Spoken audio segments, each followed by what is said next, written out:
espectáculo de Carol? Genial, muy divertido, diferente, hemos pasado un rato estupendo. A mí se me ha hecho muy corto, esto sí que ha sido un pensatifete, ¿eh? Estoy pensando en poner a la venta un chocho en Wallapop. Claro. Muy bien, todo. M'ha agradat molt. ¿Qué te ha gustado más del espectáculo? La combinación de musical y de chistes, bueno, ha estado genial. Digo, no, eso es una pena, no. Ay, pues ha estado muy bien.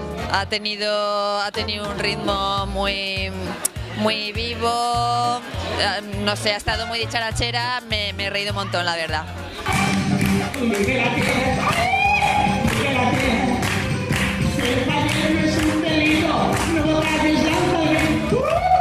Muy divertido y muy ameno y muy distraído. Muy bien. Perfecto. Bien, además estábamos comentando todos ahí dentro que es muy difícil hoy en día, en los tiempos en que estamos, hacer reír, que es mucho más difícil que hacer llorar. Y sin embargo no hemos parado de reír en todo momento. O sea, yo llevo todo esto que me duele, os lo juro, ¿eh?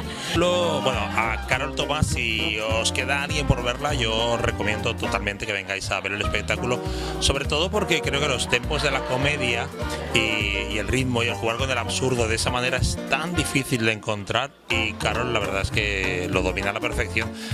Y así se inventó una típica.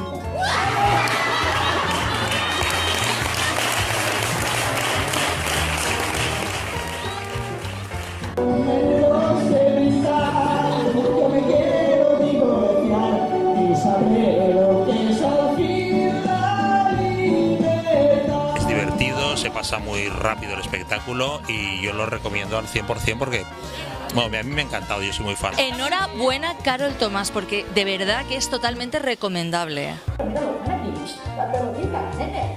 Mírala, todo más bonito que esto que mi nariz se ha ido. Dile algo a los de Televisión Española, no me digo. Dicen que la risa te da años de vida, pues hoy de aquí nos vamos eternos. Ay, muy bien, muy bonito. La vida es